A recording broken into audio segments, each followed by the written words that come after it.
Bien, de regreso. Se vienen épocas distintas para la educación, para las escuelas, básicamente para las escuelas primarias en la provincia de Misiones. Y las escuelas que pasan por momentos difíciles. La educación ha pasado y sigue pasando por momentos difíciles, y la educación en la provincia de Misiones más aún. Hoy la Escuela de Frontera, la querida Escuela de Frontera 607 de Monte Carlo, cumple 99 años, nada menos ni nada más. Saludamos a Zulma Keller, que es la directora de ese establecimiento educacional. Zulma, buenas noches, ¿cómo te va? ¿Me escuchas bien? Sí, buenas noches, Pepe, ¿cómo está? Muy bien. Zulma, ¿cómo encontramos o cómo se encuentra en estos 99 años la Escuela de Frontera 607 de Monte Carlo? La Escuela de Frontera 607 de Monte Carlo en estos 99 años nos encuentra con un edificio nuevo después de una ardua lucha para conseguirlo y tratando de reubicarnos y de ubicar a nuestros alumnos para el regreso pleno después de esta pandemia. Uh-huh. Y la otra pregunta es, ¿cómo se encuentran para este regreso pleno después de la pandemia? ¿Cuáles son las condiciones? Nos encontramos un poco complicados por la falta de mobiliario. Según lo que establece la resolución, el alumno debe guardar una distancia de 90 centímetros entre uno y otro, lo que implicaría una mesa individual para cada alumno.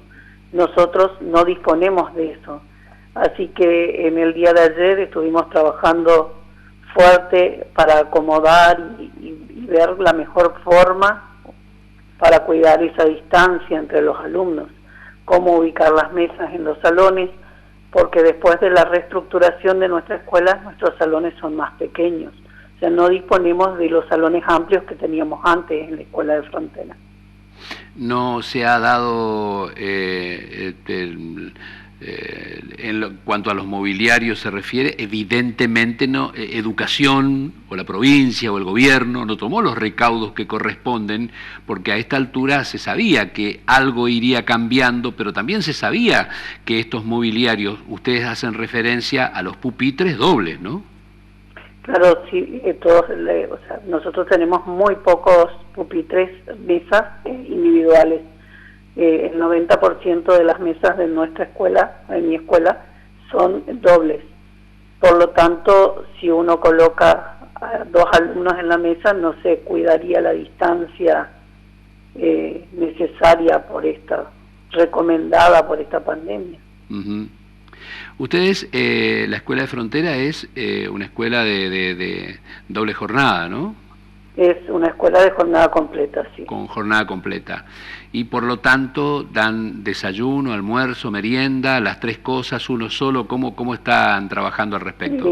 Ahora, en este tiempo de pandemia, como los chicos, nosotros teníamos organizado, desdoblada la jornada, un grupo de alumnos, o sea, los alumnos iban todos los días a clase, todo el grupo, pero en 2 turnos.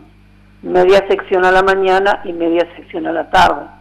La sección de la mañana recibía desayuno y almuerzo y la sección de la tarde merienda. La semana siguiente se rotaba. ¿Por qué hacíamos esta rotación? Los alumnos que estaban a la tarde pasaban a la mañana y los de la mañana a la tarde por las horas especiales, porque nuestra modalidad tiene la carga horaria especial, o sea, las materias música, educación física, en las horas de la tarde. Entonces hacíamos la rotación de los grupos. Zulma, ¿y qué comen los chicos? Bueno, nosotros el día lunes les servimos una salsa estofada con fideos, el día martes albóndigas o choripanes, como nos permitía esto de que el chico regresaba al mediodía a su casa, lentejas el día miércoles, el día jueves milanesas con puré y el día viernes porotos. Después el desayuno y también la merienda. Servimos. Y la merienda tienen una vez a la semana sándwich de paleta con queso, pan, y el día jueves el sándwich de milanesa, el otro los viernes bananas recibían de merienda y los otros días leche con Nestum o leche con avena y pan. ¿Están siendo asesorados por alguna nutricionista o es el trabajo que hacen ustedes con el grupo de docentes? No, en un principio nos habían pasado un contacto de una nutricionista, pero después lo perdimos y esta señora tampoco nunca se puso más en contacto con nosotros, así que nosotros vamos buscando las opciones y lo que podemos dar en función del presupuesto que recibimos. Hablando de eso, del presupuesto, ¿cuánto reciben por mes y cuánto, lo que se dice, per cápita para los alumnos? Nosotros tenemos con el nivel inicial 387 alumnos, 390 alumnos y recibimos 147.926 pesos. Si tomamos eso dividido la matrícula que tenemos, nos da 19 pesos con 16 centavos per cápita. Es una miseria. ¿Y cómo hacen ustedes? ¿Trabajan con Copperfield? Aprendimos a ser ministro de Economía. Buscamos precio, cuidamos, nada se tira, todo se reutiliza. Lo que va sobrando siempre, o le agregamos un poco de queso, se hacen torrejas, siempre buscándole la vuelta para que el chico coma bien y que la comida sea lo más nutritiva posible. Ahora, supongamos que esté bien el monto per cápita, ¿se le está pagando al día? Nosotros el 8 de marzo recibimos la transferencia del mes de abril y el 8 de agosto la transferencia del mes de abril completa. El 25 de agosto recibimos la transferencia de la partida de mayo, el 50%. Y el otro 50% está esta semana depositado, nos dijeron, todavía no lo usamos, pero nos informaron de que estaba disponible ya. ¿Y cómo hacen para sostener con 3 meses de atraso el pago de los alimentos para los chicos? Lo que pasa es que el Estado, por ejemplo, este año nos va a transferir hasta septiembre las partidas de este año. Y el año que viene recibiríamos la de octubre, la de noviembre y la de diciembre en marzo, abril y mayo. Entonces por eso se puede ir organizando. Aparte de eso, nosotros con el tema de la pandemia teníamos pagado leche que nos quedó, azúcar, aceite, y las milanesas también las tenemos pagado del año pasado todavía, que no se han usado. O sea, hemos pagado el proveedor y quedaron ahí. Entonces por eso nosotros podemos terminar el mes dando de comer. Cosa que no ocurrirá en todas las escuelas. ¿Cómo? Cosa que no ocurrirá en todas las escuelas, es un caso excepcional. No, creería que no. O sea, nosotros vamos cuidando mucho el tema del presupuesto. El día que, por ejemplo, los chicos, que faltan mucho los chicos, el pan se pone en el freezer, al otro día se pone un ratito al horno para que esté fresco de nuevo y volvemos a servirlo. O sea, no descartamos nada ni nada se pierde. Debe estar una constante encima de las cocineras para que cuiden, para que todo esté bien. ¿Las cocineras están contratadas, se le están pagando, están conformes, están medianamente contentas? Sí, ellas lograron un contrato hasta el 31 de diciembre con relación de dependencia, a diferencia de lo que tenían antes, que era un contrato sin relación de dependencia. Ellos cobran el mismo sueldo que cobra un personal de servicio. O sea, ellas trabajan 4 horas. Los porteros normalmente en las escuelas comunes trabajan 6 y en las de jornada completa 8. Que por ahí a nosotros nos queda como un poco corto el tiempo de las cocineras para servir y limpiar todo. Se hace un poco difícil porque es muy poco la carga horaria que tienen. Claro. Están en condiciones... Si tuvieran una carga horaria de 6 horas diarias cada una u 8, estaríamos mucho mejor organizados. Claro. Zulma, ¿están en condiciones ya de comenzar estos días con la nueva modalidad o con la modalidad que tenían antes de la pandemia? Estamos organizados, pero mañana no arrancaríamos todavía porque nos quedan arreglar algunas sillas que nos están faltando y algunas mesas. Algunas secciones sí ya estarían en condiciones de volver, pero otras no todavía porque nos queda faltando el arreglo de mobiliario. ¿Y el nivel educativo? Y el nivel educativo en cuanto a contenidos y el desarrollo de los temas, nosotros venimos avanzando bastante bien porque nuestros alumnos venían todos los días a clase. Aunque la jornada era reducida, pero estaban en clase todos los días. Y con los cuadernillos, los maestros implementaron un sistema de cuadernillos, el chico lleva actividades fotocopiadas para reforzar lo que aprendió a la mañana en la escuela o a la tarde en la escuela. Entonces podemos ir avanzando bastante bien con el tema de los contenidos de este año, pero nos queda el bache de los contenidos del año pasado. O sea, el año pasado no se logró el 100%. Entonces, tampoco este año vamos a lograr desarrollar todo el 100% de los contenidos previstos para cada año, porque tenemos pendiente lo del año pasado para trabajar primero. Quiere decir, ¿cómo es el diálogo con los demás? Seguramente muy bueno, con los demás colegas de los otros establecimientos educacionales, principalmente las escuelas de fronteras. ¿Están en las mismas condiciones en cuanto al contenido que están ustedes? Sí, cada escuela de frontera optó por que tenía que armar su plan de trabajo, y nosotros hemos elegido trabajar todos los días. Hay otros que trabajaban una semana sí, una semana no.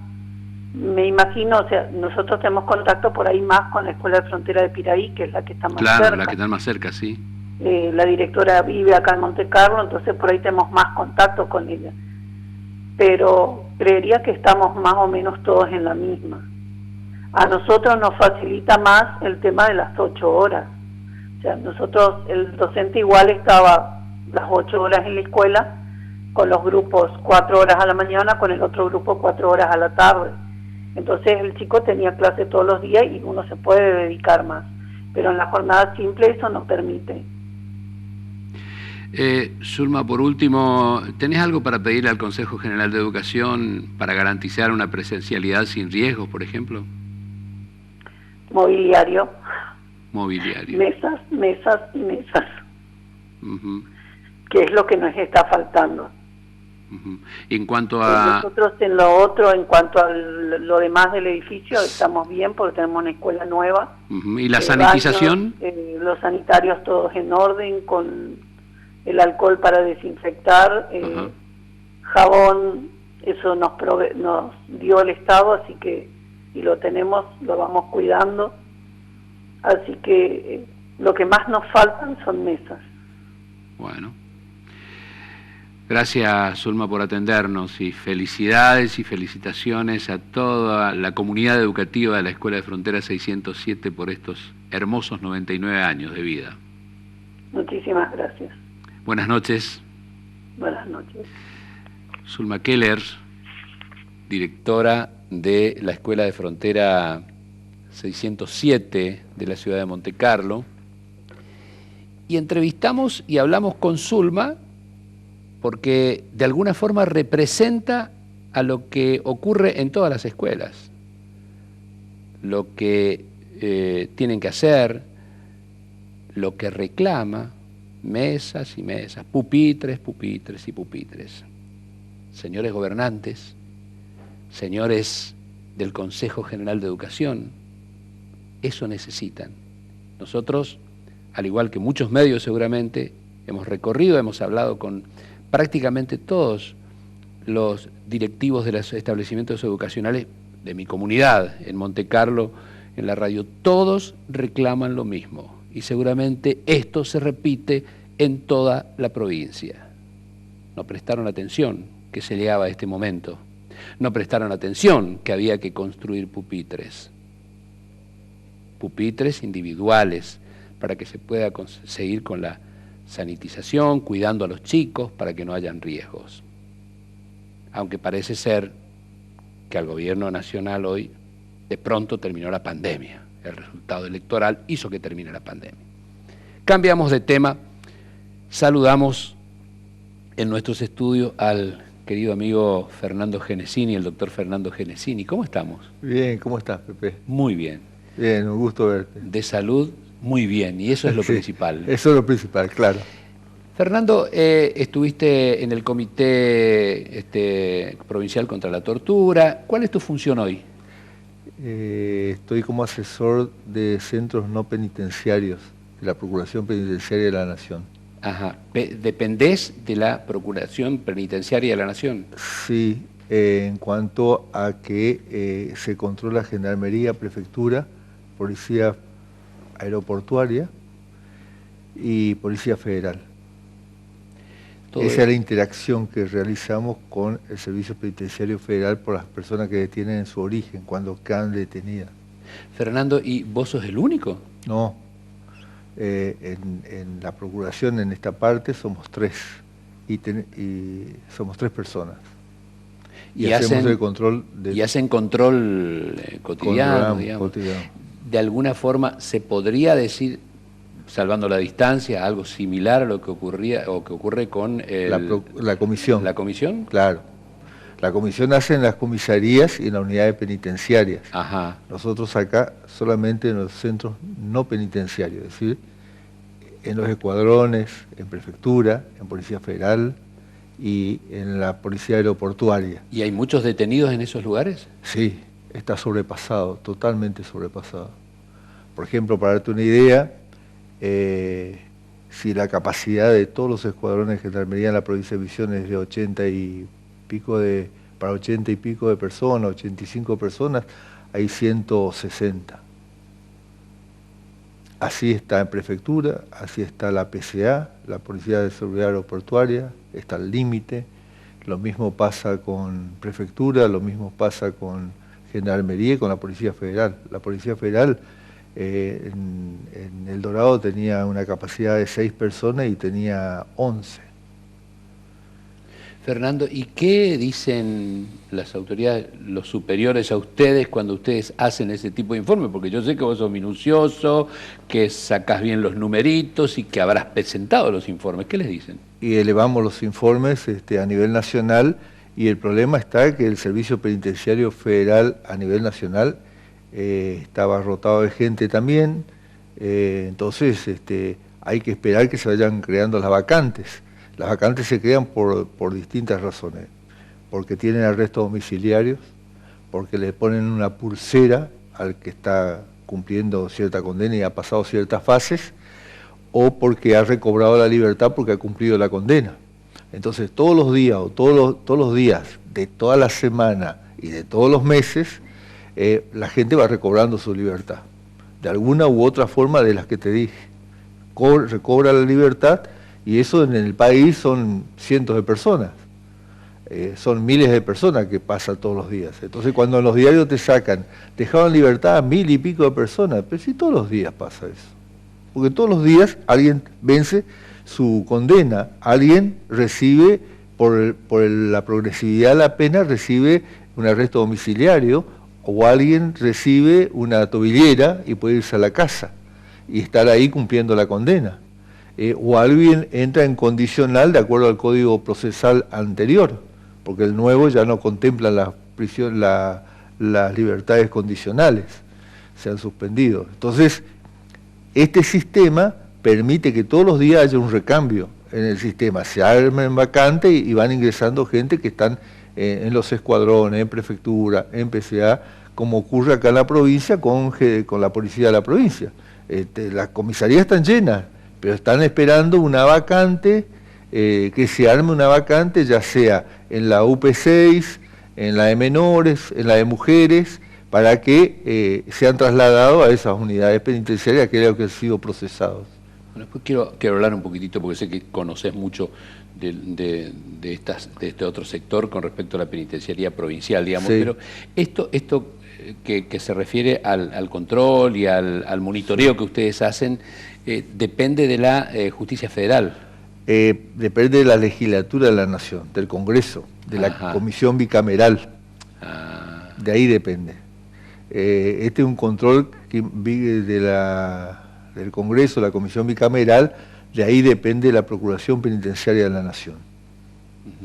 ¿Y en qué se diferencia eso en cuanto a la dinámica, por así decirlo, ¿no? ¿En qué se diferencia esto que controlás vos, que monitoreás vos con lo provincial, porque acá se da de que tuviste experiencia en esa comisión con lo provincial y ahora estás...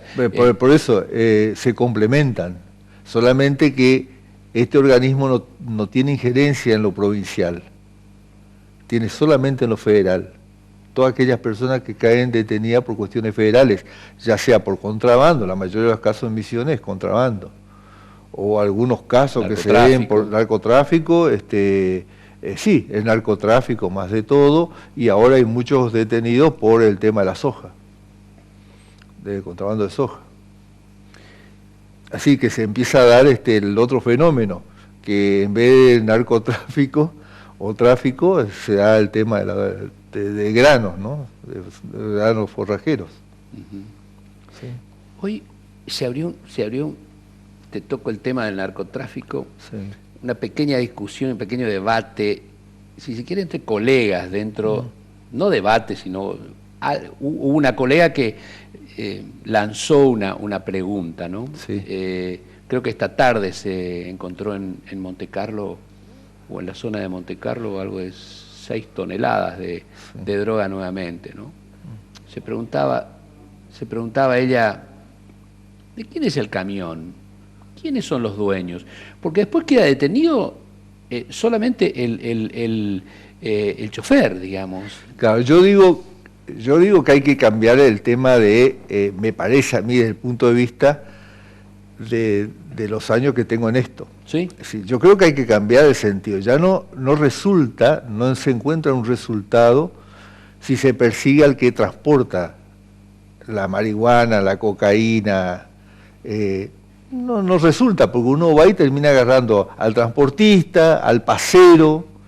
Yo creo que hay que hacer la investigación a la inversa, es decir, ¿a dónde va ese dinero? Creo que ahí está la razón de ser de este tráfico. Es decir, puede ir el destino puede ser cualquiera, el tema es de dónde viene, dónde va ese dinero y dónde se deposita ese dinero, dónde llega el dinero, porque ahí está el financiamiento de toda esta maquinaria. Ya sé que la maquinaria se va abasteciendo a partir de la venta minuciosa que se hace en el trayecto. Pero como llegar a Buenos Aires y vender el paco, el menudeo del paco, que es el residuo de la pasta base. Ese paco se distribuye en la base, pero es una forma de recaudar dinero para abastecer el gran contrabando. Entonces yo creo que por ahí está la cosa. Yo creo que hay que investigar el gran contrabando. Y yo creo que ahora, si vos te pones a pensar y agarrás los medios de comunicación, los informes de gendarmería, de prefectura, de la Policía Federal, vas a encontrar la cantidad de droga impresionante que día a día se secuestra en la provincia de Misiones, en este trayecto de Misiones, Corrientes, Entre Ríos. Es impresionante la cantidad. Y la cantidad de detenidos que hay. Es como algo inusual antes. Entonces ahí vos te empezás a plantear también qué es lo que estamos haciendo. ¿Y si se está haciendo bien? Y si se está agarrando a la persona adecuada. La persona ¿me entendés? La persona que corresponde. Adecuada no, la persona que corresponde en cuanto a la responsabilidad y en cuanto a la injerencia que tiene en el espacio, porque a veces se detiene y se le da una condena alta a un tipo primerizo que quizá pasó un bulto de marihuana, ¿viste? ¿Me entendés? Pero ¿y dónde? ¿Pero quién financió eso? Tal cual.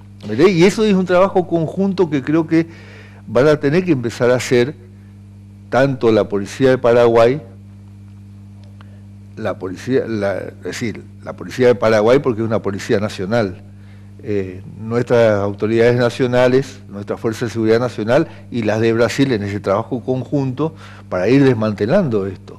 Porque si no, porque en esos lugares también están los financistas. Sin duda. Están los productores, pero están los financistas también. Y entonces, y como también en Buenos Aires están los financistas que pagan la droga que llega a Buenos Aires o Rosario o donde esté el gran mercado de esto. Y hay que ver dónde está el gran mercado para saber quiénes son los que financian esto. Entonces, si no es una lucha titánica y que vamos a seguir llenando las cárceles de personas que van perdiendo su libertad por desesperado por ganar 1.700 pesos, como yo una vez consultando con uno se animó a decírmelo, porque a veces ellos no quieren hablar de estos temas. Pero el chico me terminó diciendo que por 1.600 pesos lo agarraron con 15 kilos de marihuana y estaba encerrado. Ese chico que fue pensando que con eso él salvaba su situación del Paraguay. ¿Me explico? Entonces yo creo que también en todas estas cosas hay que empezar a entender y a sopesar a quienes detenemos y por qué detenemos. Volvemos a la cuestión Sí. provincial. Tiene que ver con la provincia, lo que hablamos también, Sí. digo, pero ¿cómo está siguiendo la protesta de los detenidos en Puerto Rico, por ejemplo? Y en Puerto Rico yo tengo entendido que la protesta era por la lentitud de las decisiones judiciales en sus causas. Bueno, esto no es de ahora, esto ya ocurrió antes, cuando nosotros comenzamos en el 16, comenzamos con la Comisión de Prevención de la Tortura, que yo integré la primera comisión. Sí. Ahí detectamos, empezamos a hacer un relevamiento, unidad penitenciaria por unidad penitenciaria, y ahí descubrimos lo que estaba ocurriendo en las prisiones preventivas más allá del tiempo que sería normal. Entonces, eran anormales, 5 años, 4 años, 3, hasta 6 años descubrimos, y eso lo hicimos saber en un informe del 2018, creo que la Procuración de la Comisión de Prevención de la Tortura, lo hicimos conocer esa vez lo que estaba ocurriendo. Y lo dijimos, lo hicimos constar en el documento, lo tuvieron los legisladores, lo tuvo el gobierno de la provincia, lo tuvo la justicia, porque esos informes van a la legislatura, van al Superior Tribunal de Justicia y a la Casa de Gobierno. Es decir, los 3 poderes tenían conocimiento de esta situación para poder ver. Con eso se avanzó un poco porque en algo se avanzó. Pero el problema está... Pero evidentemente no lo suficiente. No lo suficiente, porque ¿sabes qué? Yo creo que ahí el problema está en cómo entienden los jueces el sistema. Es decir, vos no podés tener a una persona detenida sin elevar la causa a juicio por un tiempo más que prudencial, mucho más, excedido en el tiempo por una causa que ya está finiquitada en su investigación. Si no tenés un elemento más para agregar a la causa, ¿para qué la tenés ahí parada en primera instancia y al tipo encerrado? Es decir, elevar juicio y que el tribunal determine si esa persona es culpable, no es culpable, es inocente, y dentro de la culpabilidad, ¿qué grado de culpabilidad tiene? Y si no tiene culpabilidad, es inocente, bueno, que quede en libertad, pero no lo tengas 3, 4 años encerrado sin tener esa persona la posibilidad de tomar una determinación de su vida, más allá que haya cometido o no el delito, porque mientras esté sin condena, es inocente. Entonces, pero lo tenés detenido. Excede inclusive lo que los tratados internacionales pregonan. Es decir, cuando te dicen 2 años más una prórroga de 1 año, bueno, es suficiente, esa prórroga de 1 año ya está. Suficiente, te dieron todas las oportunidades, hasta acá llegaste, bueno, elevá la causa a juicio. Un juez que vi que se puso a tono con este tema, y lo nombro porque hay que nombrar a los jueces que se ponen a tono de este tema, el doctor Valor, Ricardo Valor. En el último periodo de mi gestión, en el 19, charlando en la comisión de prevención de la tortura, ahí pude notar cómo el doctor Valor había avanzado en este tema. Y también como abogado, digamos. Sí, sí, sí. Y también pude notar también un pequeño avance en las determinaciones del Tribunal Oral del Dorado. También vi cómo trabajaba el Tribunal Oral del Dorado, y eso lo hicimos notar nosotros, con respecto al tema de ejecución de la pena. Nos pareció muy bien porque estaba dentro del marco de la ley y la expeditividad de ese tribunal en la ejecución de pena nos pareció muy acertado, y eso lo hicimos notar. Es decir, hacíamos notar lo que estaba bien, como también hacíamos notar lo que nos parecía que había que corregir, ¿no? Porque acá se trata de ir corrigiendo, ¿viste? Y de ir acelerando el proceso. De eso se trata. Y bueno, y en esto estábamos nosotros constantemente en pregonar esto con la justicia de la provincia, aportando los datos y siempre estando expuesto como para brindarle todo la maquinaria. ¿Se ha dado la respuesta, Fernando? ¿Crees que se han dado las respuestas o Mirá, va se a mejoró, paso muy lento? Van pasos lentos, pero yo creo que si hay algo que mejoró, y eso debo rescatarlo, porque yo creo que hay que decir las cosas que se hacen y se pregonan por bien. Yo creo que Nilda Correa le hizo muy bien al servicio penitenciario de la provincia. La alcaide Nilda Correa, cuando estuvo como directora general, que ahora está Duto, Manuel Duto, hizo un giro, le costó mucho, pero hizo un giro en el servicio penitenciario federal, provincial. Y fue muy favorable, porque también hubo un cambio de mentalidad del personal del servicio penitenciario. Y en eso se avanzó mucho desde el momento que entramos nosotros y veíamos lo que ocurría en adelante. Se avanzó bastante, falta, seguro que falta. Y yo creo que esta Universidad de la Seguridad que crearon, creo que está bueno que lo hayan creado. De ahí a perfeccionarla, hacer que sea más eficiente y la currículum sea mucho mejor y que avancen, y quiénes son los profesores, si están en condiciones de dar clases en la universidad, como para ir preparando la camada de nuevos personal de la policía y del servicio penitenciario, acorde a lo que pregona la nación con los tratados internacionales que adoptó. Yo creo que eso puede ir mejorando mucho más. Yo creo que hay cosas que se han hecho como base. Ahora todo depende de los que integran esa base como para ir avanzando en el progreso de un sistema más acorde a los derechos humanos, más acorde a lo que se pregona a nivel internacional con los tratados internacionales, con la ley Mandela, con las reglas Mandela. Yo creo que eso nos vendría bien como para ir creciendo en la provincia. Sin duda. Pero me parece que en Puerto Rico, bueno, hubo esto de estas personas que entraron en huelga de hambre por el tema, casualmente sus causas, ¿sí? Siendo que ahí es una unidad penitenciaria pequeña, donde hay una directora muy interesante, la directora Nebel. Yo no sé cómo ellos tienen autorización para salir a los medios o no, pero la directora Nebel, yo creo que ahí se ganó muchísimo con esa directora, realmente tiene un sentido.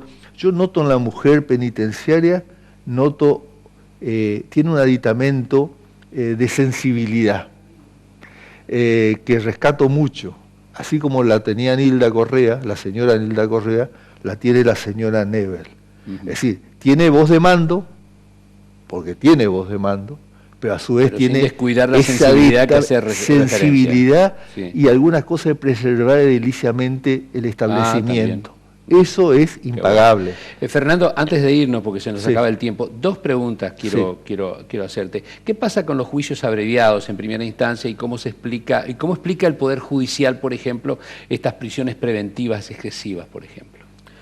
Y el Poder Judicial a nosotros nunca nos dio respuesta sobre esto. No nos dio respuesta. Y nosotros con esto le pusimos en evidencia lo que estaba ocurriendo en la provincia. Y esto aceleró que algunos jueces aceleraran algunas causas, pero sigue existiendo algunos hechos que no podemos entender por qué sigue en esta situación. La justicia federal sí avanzó. Eso avanzó muchísimo. Y con el nuevo Código de Procedimientos, si pone en funcionamiento en el país, avanzaría enormemente como avanzó en Salta, en Jujuy y en la zona del norte, donde se está aplicando el nuevo Código de Procedimiento Penal, que es interesantísimo, con una cantidad de medidas alternativas al cumplimiento de la pena, que acá no se da. Estamos atrasados en eso. En eso estamos atrasados porque la provincia está atrasada con su Código de Procedimiento. Corresponde a la provincia dictar un nuevo Código de Procedimiento y yo creo que ahí venimos bastante atrasados. Si bien decían que iban a tratar el nuevo Código de Procedimiento en la legislatura, pero viene un poco atrasado ese tema y hasta bastante, diría.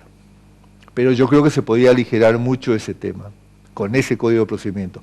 En el tema de los juicios abreviados, quiero decirte que es un buen sistema, porque aquella persona que se siente que sabe que lo pescaron infraganti, que sabe que tiene algo que ver, dice, bueno, llego a un juicio abreviado, en ese juicio abreviado acuerdo con el fiscal, la fiscalía, y si el juez acepta una reducción de la pena, porque asumo yo la responsabilidad, Y bueno, y a partir de Pero ahí... también se dan los casos de que le proponen juicios abreviados y la persona dice, pero yo no puedo aceptar... Es que algunos no aceptan. No aceptan porque se consideran inocentes. Inocente, claro. Y entonces, ¿qué hace la justicia? Alarga y lo tienen encerrado sin tomar la determinación de llevarlo a juicio inmediatamente. Exactamente. Eso nos pasó, por ejemplo, en algunos tribunales de la provincia, que teníamos que pedir por favor que, bueno, ya está, el tipo se considera inocente, fijá la fecha, llevarlo a audiencia, claro. Y si tenés elementos de prueba, bueno, condenarlo, y si no, terminar en libertad, pero no vas a tenerlo ahí en paz porque no quiere firmar un abreviado. Y eso es un problema también de la Fiscalía, que no quiere ir a exhibirse en un juicio oral, porque también pasa a veces, que los fiscales no quieren participar en un juicio oral. ¿Cuántas cosas por discutir y debatir? Y muchas cosas por discutir. Sí. Yo creo que hay fiscales que son muy interesantes en su trabajo, que realizan de investigación, de llevar las causas adelante, pero también hay otros que no están así, ¿viste? Que dejan mucho que desear. Que dejan mucho que desear. Yo creo que también es una cuestión de preparación. Y ahí tiene que ver con el Consejo de la Magistratura, con el Consejo que eligen los jueces, ¿no? que elige la terna. Así es. Entonces yo creo que a veces decretar desierto una terna porque no hay alguien que haya superado el nivel, no es ni un pecado. No es que porque no hay nadie ponemos a fulano y mengano. No es así. Porque se presentó. Sí, porque se presentó. No, no es así. Si estás preparado para desempeñar el cargo, bien. Y si no, se crea desierto y se vuelve a convocar nuevamente, pero hasta que elijamos una persona que esté preparada para el cargo, idónea para el cargo. Eso tiene que ser el horizonte para ir renovando de la mejor manera posible el sistema judicial de la provincia, ¿no? Fernando, gracias. Como siempre, un gusto escucharte. Gracias a ustedes. Estas cosas nos enseña mucho, enseña a la audiencia y nos da personas como vos, que están en esos lugares importantes de monitoreo, de trabajo concienzudo y serio, como yo sé y lo sabemos que haces vos. Gracias. Me parece que nos da la esperanza de que algunas cositas van a ir cambiando. Y hay que comenzar a hablar de esas cosas y decirse esas cosas. Sí. Y los medios no tenemos que tener miedo de tratar esos temas. Y yo, para terminar, quiero decirte que antes de irme habíamos firmado con la ministra de Derechos Humanos, Tiki Marchesini, una nota a la anterior ministra. Claro, la anterior ministra de Derechos Humanos, una nota a la rectora de la Universidad Nacional de Misiones, era una rectora de El Dorado, porque queríamos abrir una aula satélite en la unidad penitenciaria del Dorado, porque querían hacer el nivel terciario 21 personas que habían completado el secundario. Y estaba ahí, había un lugar para preparar el aula y todo, pero bueno, no tuvimos nunca una respuesta de la rectora como para invitarnos, porque le habíamos pedido una audiencia para charlar de este tema y la posibilidad de incluir a la universidad dentro de las unidades penitenciarias. Evidentemente. Que haya 21 personas. Por lo menos no hay interés. Que tenían interés de superarse, bueno, ven truncada su posibilidad. Qué pena. Por esto, yo creo que ahí el nivel educativo, el sistema educativo de la provincia debe hacer hincapié en esto, debe llegar a un convenio con la universidad para que esto resulte, porque creo que el ser humano quiere superarse. No vayan a creer que todos los que están detenidos son todos delincuentes que salen y van a seguir robando. No es así, van a seguir delinquiendo. No es así, algunos cometieron un error de su vida. Yo siempre digo, de 10 personas que rescatemos uno, es fabuloso, porque hemos dado un paso adelante y a veces no se rescata uno de 10, se rescata mucho más de uno de 10. Excelente, gracias Fernando, muy amable. Gracias a vos por la invitación. Con mucho gusto, aprendimos mucho. Creemos que fue un programa útil, entendemos, hemos pasado por varios temas, siempre decimos que cada trabajo periodístico que hacemos en la televisión, en la radio, vamos aprendiendo todos los días. Aquel que cree que ya aprendió todo y que se la sabe todo está muy equivocado. Nosotros aprendimos algo más hoy. Nos volvemos a reencontrarnos el martes próximo. Muchas gracias, buenas noches.